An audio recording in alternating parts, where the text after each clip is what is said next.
Alright, I just wanted to show what we're going to be creating.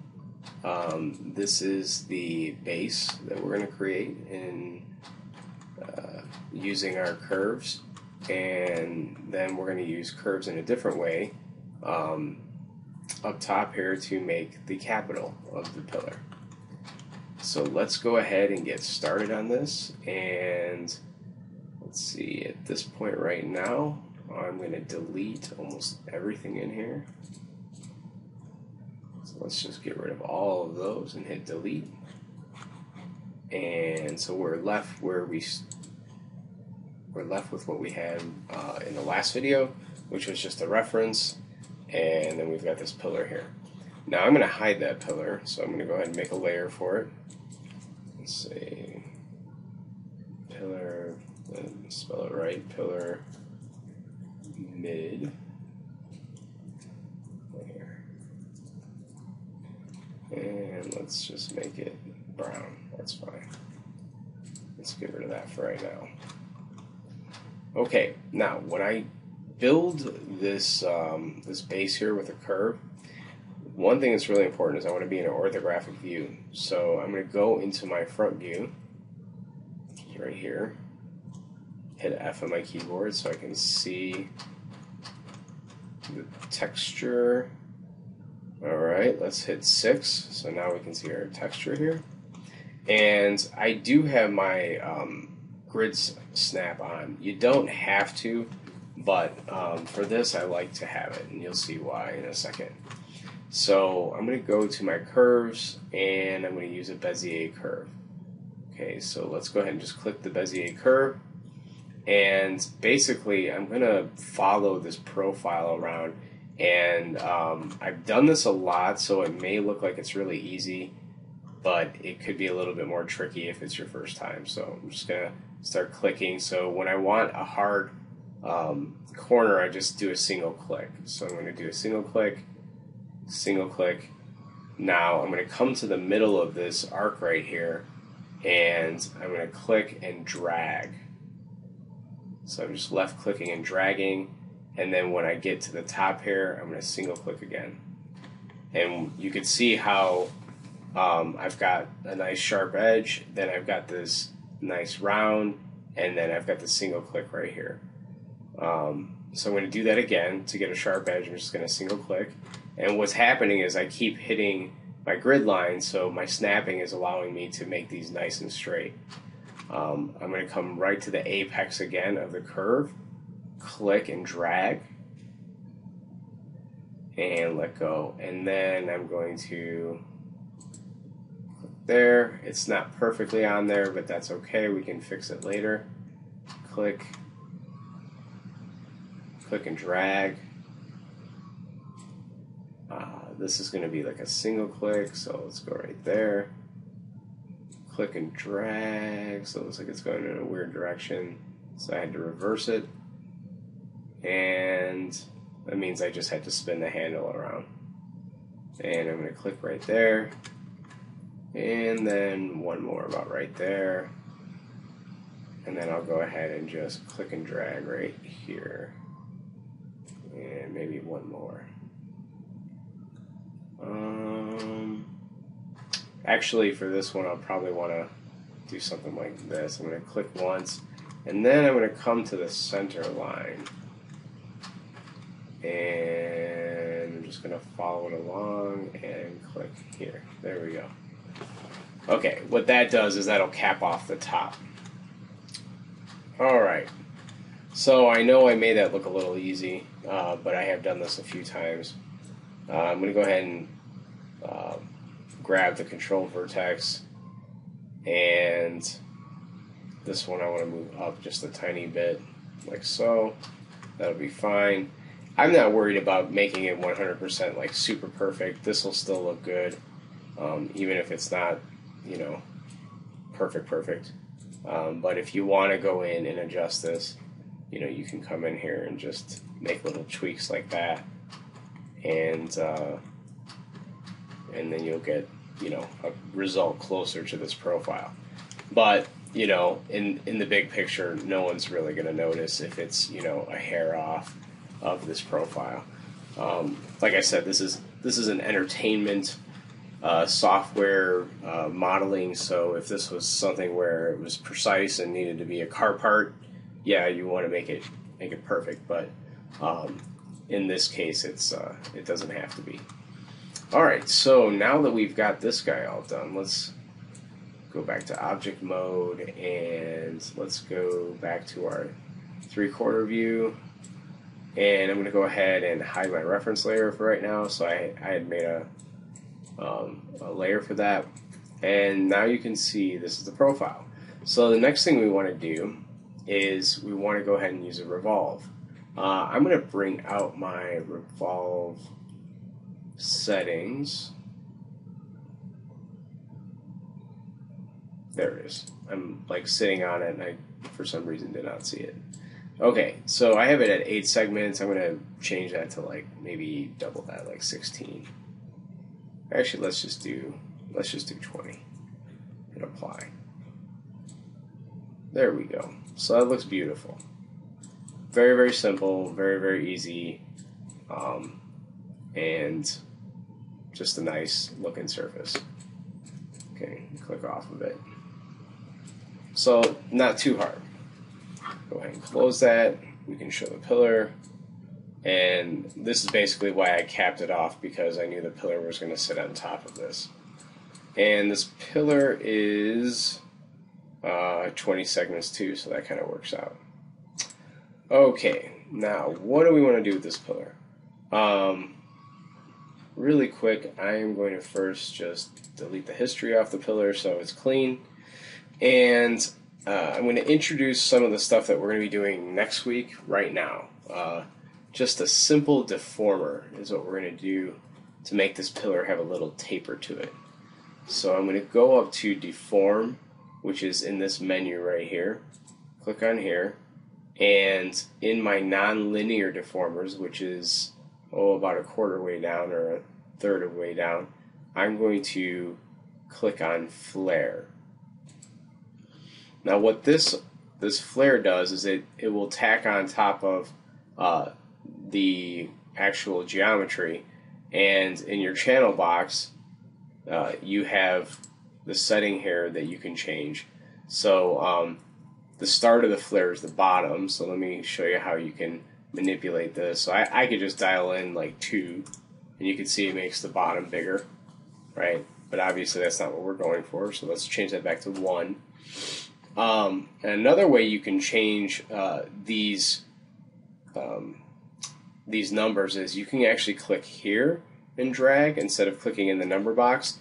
And then if you come into your viewport and you middle mouse drag left and right, so I'm going to hold my middle mouse down, drag left and right, I can actually adjust the numbers here. So what I want to do is just drop it a little bit below 9, maybe to 8, and see how I like it. Yeah, I think that looks pretty good.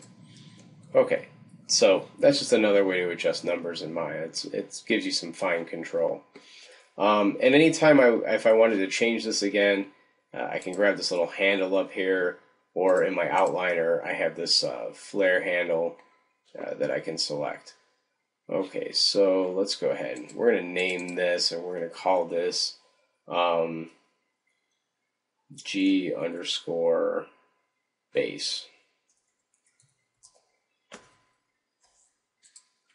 And then, of course, this is going to be base curve. We'll just leave it called Bezier base curve. Alright, so now everything's pretty much named. And I can name this like underscore pillar taper or something like that. Alright, so now let's go ahead and create the top part. Let's look at our reference again. This time I'm going to go ahead and I'm actually going to show you something that's something we were going to get into in a later time, but I'm going to show it right now. I can go ahead and zero out all these numbers here in my channel box. if I select, like if I select a piece of geometry and it's been moved all around and these numbers aren't at their original values, but I want it to be like that this is its resting place, its original place, I can go ahead and hit modify freeze transformations.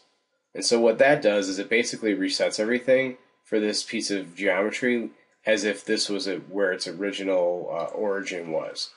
So now the reason why I did that is if I ever need to move it up like so, like I want to look at the top of the pillar, the capital of the pillar, and yet I needed to bring it back down. If I needed to bring it back down, all I have to do is zero these out and it goes right back to where it was. But for right now, I want to use it up here. So it kind of gives that flexibility to basically just have a memory of where it originally was in case I need it for this curve. Okay, so what I want to do is I want to replicate what's going on here, right up here. And to do that, I'm going to go ahead and go back to my curves, and we're going to do a loft function to create the top of this. So I'm going to go ahead and just click on my circle, and I'll drag this up. And if you remember, the radius was about 100. It was actually a little bit smaller because we scaled it down, but that's a good start. Alright, so I'm just going to use my scale tool to scale this down a little bit. I'm actually going to go back to my orthographic view again.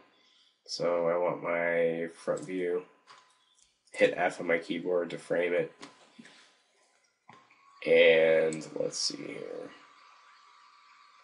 So what I'm going to do is scale this down so it's about the size of this pillar that it's coming off of. And I'm just going to move it so it's just tucked in just a tiny bit. And now, if I want to look at how this thing works, it looks like there's like some elevations. I'm going to actually make a profile with this this circle all the way up to the point where it hits this flat surface right here. Okay, so I'll show you how I'm going to do that. Just going to hit Control D on my keyboard to duplicate it, and I'll just move it up a little bit, and then Control D again, move it up a little bit, and this time I'm going to scale it out a little bit. So that's going to be kind of this shape right here. And I'm going to hit Control D again and just move it up a little bit. Now, when you're creating this, don't worry about making it perfect. It doesn't have to be absolutely perfect. Or what I mean is it doesn't have to look just like mine. It could be a little bit different, that's fine. And Control D again. I'm going to move this up a little bit and then scale it down. So, and actually, you know what I want? I'm going to delete that. Let me just grab the original. This is the original size. I'm going to hit Control D and then just move this guy up a little bit like that. Okay. So where are we at? Alright, Control D again, move it up a little bit, like so. Control D, move it up, scale it up. Control D, move it up, scale it just a little bit up. And then Control D, pull out my move tool. Now from here, so the profile I'm making now is this round area right here. Okay, so basically what I was trying to do is just kind of follow in my head along with what profiles would make up this surface. Okay, so if you remember with the loft, you can just select them in order, and then it will go ahead and connect all those surfaces together.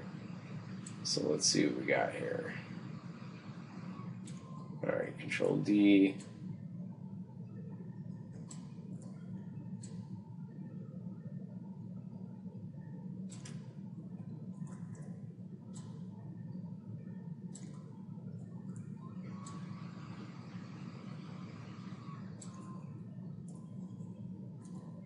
So it's just the same thing, just duplicating, moving it along a little bit.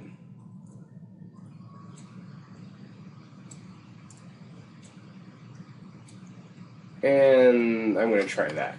Okay, so you see I have all these NURBs in my outliner here, and instead of having to go through and select these individually in the viewport, as long as I select the top one and then shift select to the bottom, it should select them in order. And now I'm just going to go ahead and hit my loft button, and voila. I've basically made the shape that is right up here. Now if I decided that, okay, that's not as nice as I'd like it, I can just undo it and make the adjustments I need to make. Like maybe I want these to, let's start off with this one. Scale that out a little bit, scale that out a little bit, and then just make one more and pull it up a little bit. And go ahead and just loft it one more time. That actually looks worse, so I liked it the way it was before. So we'll leave it the way it was. There we go. That'll work. Okay, so let's hide this. And the last thing I want to do is I'm going to go ahead and let's go ahead and just group all these. And we'll call this capital curves. Alright. And I can hide these. So there's a fast, easy way to hide these too, is you can just hit Control H.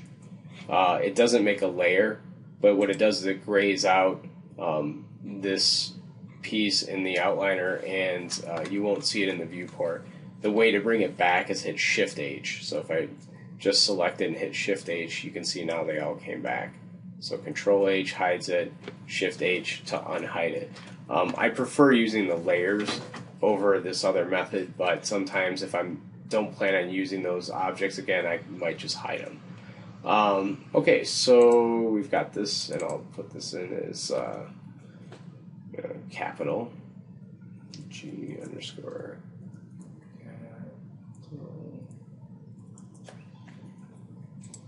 And then this was, oh yeah, that was something else. Okay, so, alright, so now I just want to like cap this off with a box on the top and the bottom. And to get that, there's a couple ways you can do it. We could, of course, go to our primitive. There's also, you could use a primitive like this. In some cases, since I'm allowing NURBs in this assignment, we can go ahead and use this as a primitive. I'm going to go like that, scale it like that, pull it down a little bit, zoom in. There we go. So there's a nice bottom, and then I can just hit Control D, duplicate it,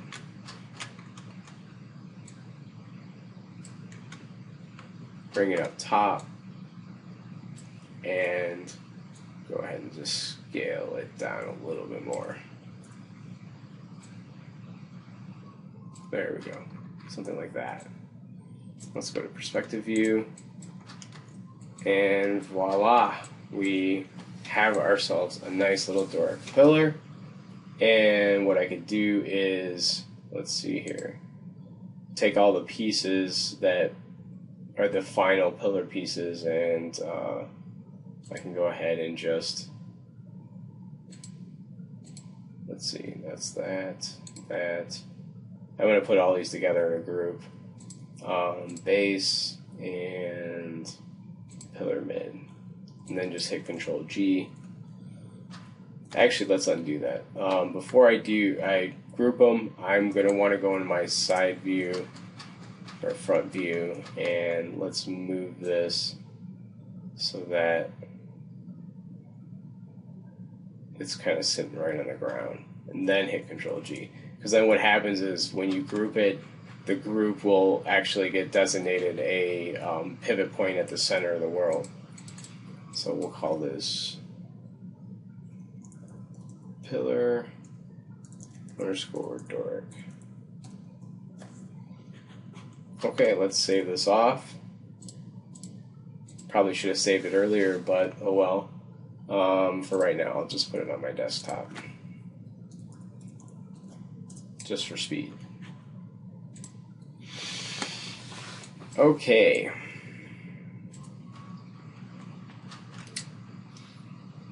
So now, using the techniques that you've learned already, you can make duplicates of this. And I would grab it on the layer, I should say the group layer, and you can go ahead and say like create, or I should say edit, duplicate special. You can come in here and just hit like apply, and so you can see how it's making these duplicates of this. And what I want you to do now is go ahead and like make some kind of neoclassical structure. It could be something that looks like the White House, that might be a little bit complex. It could be like the Parthenon in Greece, which is a pretty simple structure.